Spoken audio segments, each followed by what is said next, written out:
Hello students, welcome back to my channel, your channel Puneet sir की पाठशाला। और आज लेके आ गया हूं बहुत ही प्यारा सा वीडियो।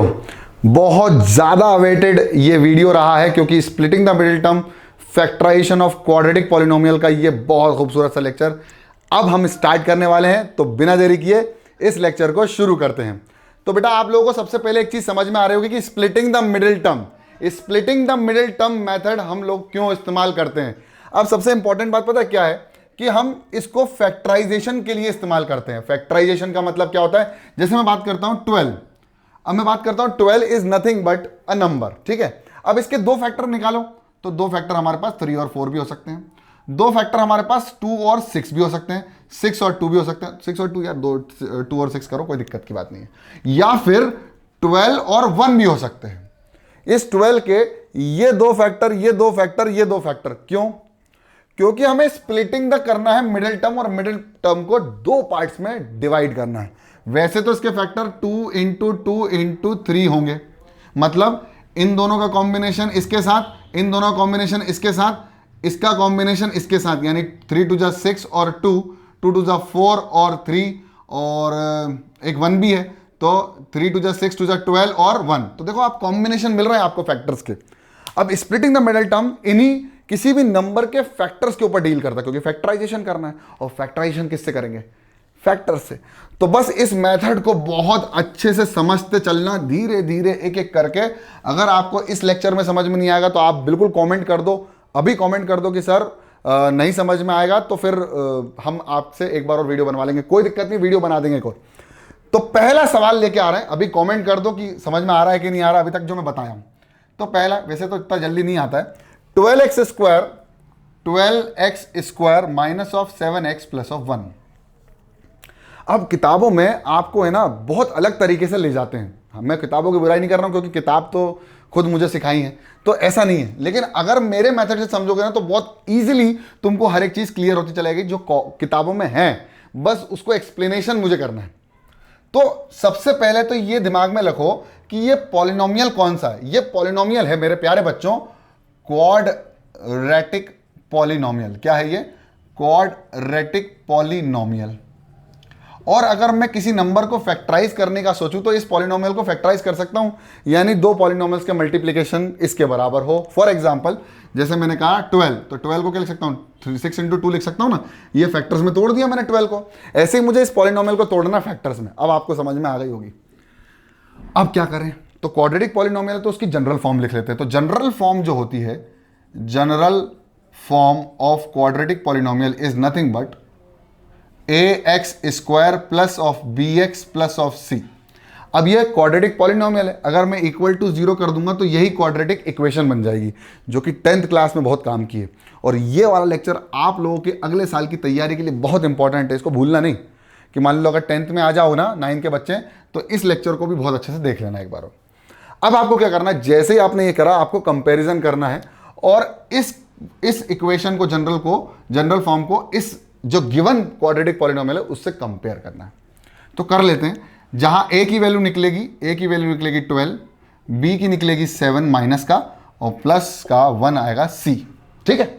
जैसे ही आप ये कंपेयर कर लेते हो उसके बाद आपको क्या करना है? आपको करना है मल्टीप्लाई।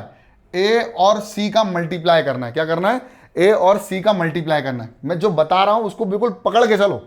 a और c का जैसे ही मल्टीप्लाई कर लोगे तो तुमको मिल जाएगा 12। क्या मिल जाएगा? 12। अब इस इक्वेशन को या इस क्वाड्रेटिक पॉलिनोमियल को स्प्लिटिंग द मिडिल टर्म से करना है। तो पहले मैं लिख लेता हूं 12x square minus of 7x plus of 1। Clear? अब स्प्लिटिंग द मिडिल टर्म मतलब मिडिल टर्म तो यही है। और ऐसा मत करना कि अगर मिडिल टर्म पे ये आ गया तो ये मिडिल टर्म बन जाएगी, नहीं। आपको पहले अरेंज करना पड़ेगा in the descending order of the power of a variable, यानी x की पावर 2 पहले, फिर 1, फिर 0। तो ये कर दिया। अब मिडिल टर्म आपको जो मिली है इसके दो पार्ट बनेंगे, यानी -7 को मैं दो तरीके से लिख पाऊंगा, और शुरू का और आखिरी का वैसे ही उतरेगा। यानी ये हो जाएगा 12x स्क्वायर और ये हो जाएगा +1। बस आपको ये दिमाग में रखना है कि मैं -7 को कैसे स्प्लिट करूं कि क्या आ जाए। अभी बताते क्या आएगा। अब 12 करना है। अब मुझे 12 के ऐसे फैक्टर निकालने हैं जो प्लस या माइनस होने पर क्या बना दे? -7 बना दे। देखो कैसे। तो पहले करूंगा 2 3 जा 2 6 जा 12, और करूंगा 2 3 जा 6 और ये आ जाएगा 3 1 जा 3। क्लियर? इतना क्लियर हो गया। अब मैं कॉम्बिनेशन बना रहा हूं, फैक्टर्स बना रहा हूं। तो इसका कॉम्बिनेशन क्या है 4 और इसका कॉम्बिनेशन क्या है 3। तो 4 और 3 बन गया, एक 3 2 जा 6 और क्या बन गया, तो एक बन गया 4 और 3, 4 और 3 का कॉम्बिनेशन बन गया, एक बन गया 6 और 2 का कॉम्बिनेशन, और एक बन गया 12 और 1 का कॉम्बिनेशन। अब इन तीनों कॉम्बिनेशन के अलावा और कोई कॉम्बिनेशन बनना पॉसिबल नहीं है। तो इन दोनों को चेक करो, प्लस या माइनस करने पर 4 और 3 को प्लस या माइनस करने पर 7 आ रहा है क्या? आ रहा है। और मल्टीप्लाई करने पर क्या आ रहा है 12, जो कि ए और सी का मल्टीप्लीकेशन था। क्लियर? तो मल्टीप्लाई करने पर ए और सी का मल्टीप्लीकेशन के बराबर आना चाहिए और प्लस या माइनस करने पर बीच वाली टर्म आना चाहिए। तो मैं जब 3 और 4 को प्लस करता हूं, क्या करता हूं 3 और 4 को जब मैं प्लस करता हूं तो मुझे कितना मिलता है 7। अब मुझे बनाना है 7 नहीं -7। तो -7 का मल्टीप्लाई, माइनस का मल्टीप्लाई कर दो दोनों तरफ। तो माइनस का जब मल्टीप्लाई करेंगे तो minus plus minus minus minus plus, और ये हो जाएगा -3 -4 इक्वल टू -7। अब साथ में क्या लिखा हुआ है, साथ में लिखा हुआ है x। तो x ये है तो ये भी x हो जाएगा, ये भी x हो जाएगा। अब देखो -7 को दो पार्ट्स में स्प्लिट कर दिया, -3x -4x minus minus plus 3 और 4 को प्लस करेंगे तो कितना आएगा 7, वो भी माइनस का, और हमारा हो गया स्प्लिट। अब कुछ मत करो, -7 की जगह -3 -4 और बाकी एज इट इज। अब बस कुछ नहीं करना, आखिरी काम यह है कि इन दोनों के साइन को मल्टीप्लाई करो, माइनस माइनस प्लस, जो कि आपको तीसरा साइन मिलना चाहिए। अगर ये तीसरा साइन मिलता है तो आपका स्प्लिट एकदम 100% ऑथेंटिक है और क्लियर है। अब इसको ऐसे फैक्टर्स करने की जगह मैं क्या करता हूं, मैं जो करता हूं, ये तो हो गया किताब में अब मैं क्या करता हूं वो देखो, मैंने प्राइम फैक्टर्स निकाले। अब प्राइम फैक्टर्स के बाद मैं क्या करता हूं, नीचे गोला लगाता हूं एक, और बाकी सबको मल्टीप्लाई करके चेक करता हूं। तो 1 बचा और 12 बचा। 12 और 1 को प्लस या माइनस करने पर 7 आ रहा है क्या, माइनस का नहीं आ रहा है, छोड़ दो। अब क्या करें, 1 और 3 को मल्टीप्लाई करो और बाकी नंबरों को मल्टीप्लाई, पहले उठाया फिर पहले नीचे के 2 उठाए, बाकी ऊपर, फिर नीचे के 3 अगर नहीं आए तो 3 1 जा 3 और 2 2 जा 4। 3 और 4 को प्लस करने पर कितना आ रहा है 7। अब -7 चाहिए तो -7 का मल्टीप्लाई कर दो दोनों तरफ। तो जो मैंने ये किया है वो मैंने ये किया है। क्लियर? अभी आगे अगला सवाल करूंगा तो और क्लियर हो जाएगा। अब कुछ मत करो, स्टार्टिंग के 2 और आखिरी के 2 को पेयर कर दो। स्टार्टिंग के 2 और आखिरी के 2 को पेयर कर दो। इन दोनों में से कॉमन निकाल लो। क्या कॉमन निकलेगा सर? इसमें से निकलेगा 3 और x निकलेगा, बचा कितना 4x -1। देखो 3 भी बाहर, इसमें से 3 तो बचा 4, x बाहर, एक x इसमें बच गया, एक भी x नहीं बचा तो 1 बचा। अब इसमें से माइनस साइन कॉमन निकाल लो तो क्या बचेगा 4x -1।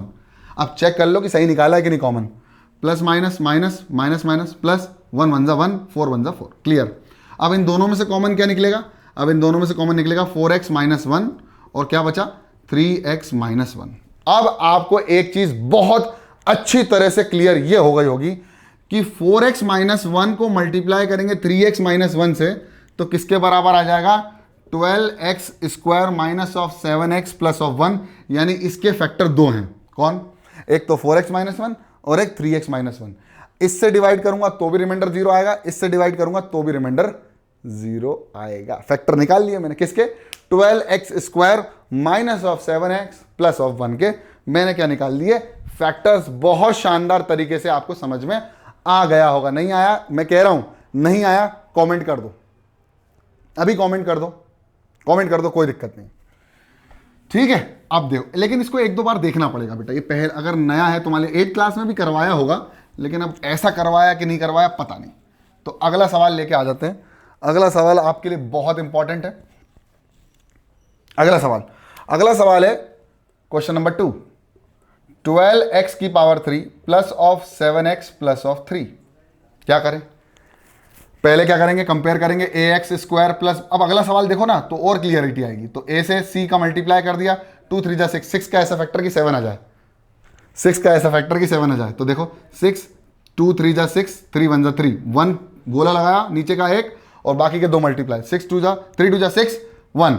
6 और 1 को प्लस करेंगे तो कितना आएगा 7 आ रहा है, आ गया सर। x कर दो, x कर दो, x कर दो। 7 कैसा चाहिए था, प्लस का चाहिए था तो प्लस का आ गया। तो बस 2x² और प्लस 3। अब 7x को 2 पार्ट्स में स्प्लिट किया, एक हो गया 6x, एक हो गया 6x और एक हो गया 1x। तो x लिख दो, बाकी वैसे का वैसे। अब शुरू के 2 और आखिरी के 2 को पेयर कर दो। 2x कॉमन बचा कितना, x प्लस 3। अब इन दोनों में से कोई कॉमन नहीं निकल रहा तो 1 तो रहता ही है, प्लस 1 निकाल लो, x प्लस 3 निकलेगा।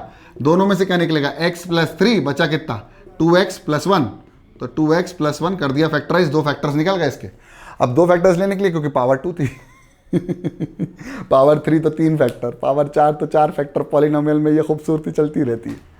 Clear clear.